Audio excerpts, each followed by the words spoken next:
Salem, salut, moi c'est Camille. En 2015, je suis partie seule avec mes deux enfants m'installer à Tanger, au Maroc. Et en 2021, j'ai fait l'acquisition d'un camping-car pour vivre à l'année dedans. Alors si tu souhaites embarquer avec nous dans l'aventure, abonne-toi. Salam alaikum, bonjour. Il est temps de quitter Marrakech, mais d'abord, on fait le plein d'essence où le gasoil est ce dimanche à 15 dirhams et 38 centimes. Après avoir passé la petite ville de Haït Taourir, nous nous dirigeons vers les montagnes du Haut-Atlas en prenant la route qui passe par le col du Tizi Ntishka. Mais cette fois-ci, nous n'avons pas pris la route seule. En effet, à la Casa Nomade que je vous ai présentée dans la précédente vidéo, nous avons rencontré une famille et reprenons la route avec eux. Tous les enfants ont voulu faire la route ensemble dans leur véhicule avec Nicolas, le papa, et moi dans mon camping-car avec leur maman Mélanie. La route serpente jusqu'au col du Tishka, Tishka qui veut dire prairie d'altitude, qui à 2260 mètres d'altitude est le plus haut col routier du Maroc. Avec environ 4 heures de route, nous faisons ici une deuxième pause où des gendarmes nous offriront même des raisins. Nous prenons le temps de ces pauses pour observer ces magnifiques paysages et les hauts sommets du Haut-Atlas. Le contraste est flagrant entre la pente raide relativement arrosée du versant nord de l'Atlas et la face sud qui s'enfouit sous des plateaux arides descendant en douceur vers le Dadès et le Dra. Mais avant de rejoindre une de ces deux vallées, nous allons nous arrêter pour notre premier bivouac sauvage ensemble après plusieurs jours passés dans un camping avec la Casa Nomade.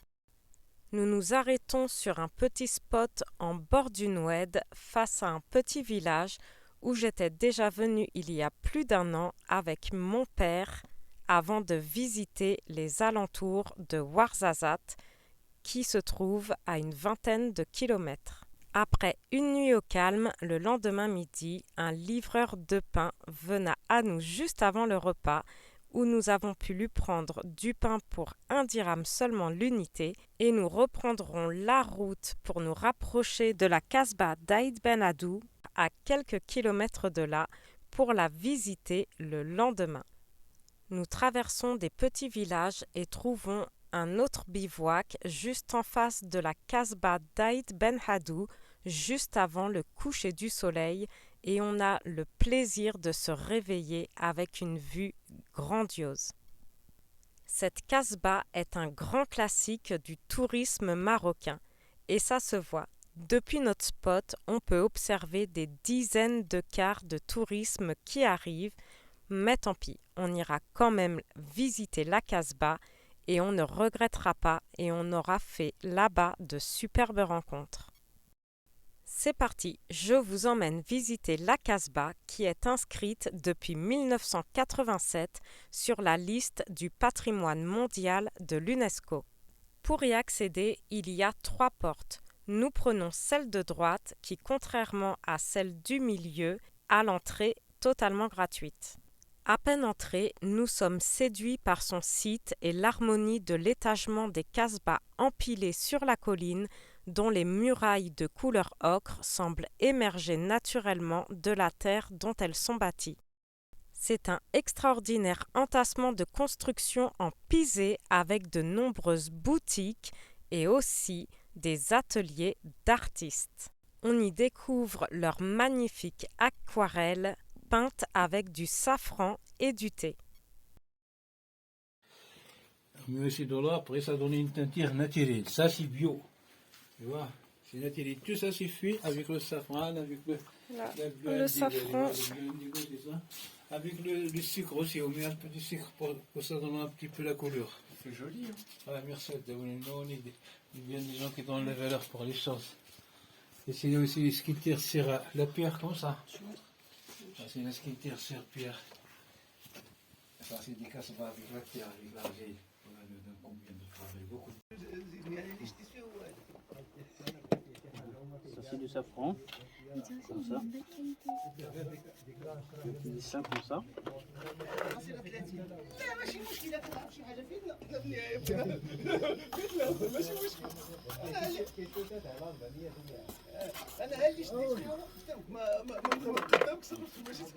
Et ça c'est du thé vert.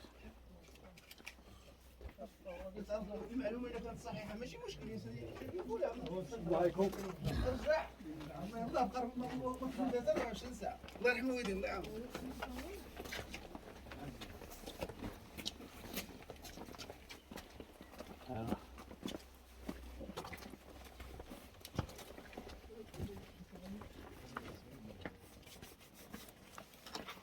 Olivier. Ça apparaît sur place. Quand on chauffe, les couleurs ça change. Ouais. C'est pas mal. Avec le Pour les safran. dessins, c'est comme ça. C'est magnifique. Une technique incroyable que j'aurais découvert et que je ne connaissais pas du tout. On continuera de prendre de la hauteur pour monter tout en haut de la colline jusqu'à un grenier fortifié, un agadir. Comme vous pouvez le voir ici, il y a énormément de touristes et on rencontre et parlera avec de nombreux commerçants très gentils et très accueillants qui nous montrera la technique du chèche. On n'est pas encore tout en haut, mais déjà d'ici, la vue est incroyable. Vous voulez en quelle couleur, mon ami? C'est quoi le mieux? Hein? Bleu, couleur Bleu. saharaoui. Couleur Sahraoui, d'accord. Voilà, je vais vous montrer la technique. C'est Ça, c'est- combien de mètres? C'est la grandeur comme ça. Et après, le un quart, et après vous partez comme ça pour que ça vienne là. Avoir un nœud, et c'est facile après à dénouer. On étale le tissu comme ça, et on met sur la tête. Comment tu t'appelles, mon ami? Nicolas. Nicolas. Nicolas comme Sarkozy. Non, Non, c'est pas un bon exemple. je ne l'aime pas du tout. Oui, madame, bon prêt pour le cheval. Ah. Après, ça se met là. Regardez comme il est beau le papa, on dirait un Touareg. Non, c'est pas son papa. Nicolas. On étale comme ça. Quand il y a le sable, le vent, quand il y a la tempête de sable, pour se protéger, il faut tourner autour du visage et que ça vienne là. Quand il n'y a pas le vent, c'est comme ça.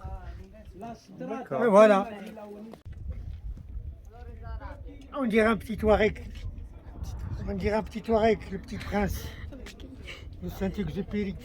De Saint-Exupéry, j'adore. Oui, il a parlé de ça, le petit prince.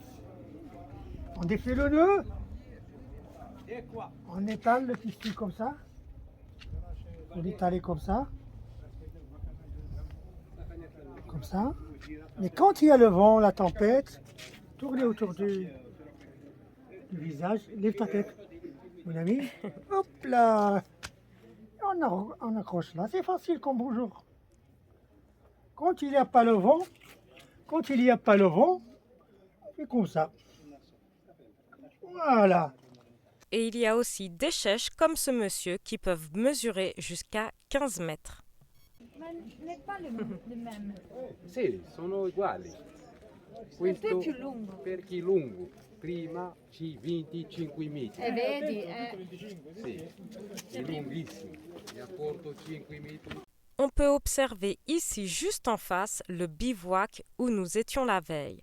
D'ici, du haut de la colline, on a un point de vue exceptionnel sur tous les toits de la Casbah et les montagnes du Haut-Atlas ainsi que l'Anti-Atlas juste au sud. On peut observer aussi tout autour de nombreuses terres agricoles. On redescendra ensuite par d'autres petites ruelles entre de hauts murs, des terrasses étagées, de belles tours décorées de motifs géométriques aux infinies variations. En descendant, on rencontrera aussi un autre artisan, un sculpteur sur bois, et souvenez-vous, les enfants à la Casa Nomade avaient essayé la sculpture sur bois. Regarde ici, ce monsieur qui fait Non, j'ai toujours pas fini, ma sculpture sont beaux aussi. Ouais, va falloir trouver un outil. Bah, demande-lui. Et oui, de voir ces merveilleuses sculptures, ça motive les enfants à terminer les leurs, donc il ne nous reste plus qu'à trouver les outils nécessaires. J'espère que cette vidéo vous aura plu. N'oubliez pas pour soutenir la chaîne de liker, de commenter et de partager. Et n'hésitez pas à me dire en commentaire si vous avez déjà visité cette merveille de la Casbah d'Aïd Ben Haddou.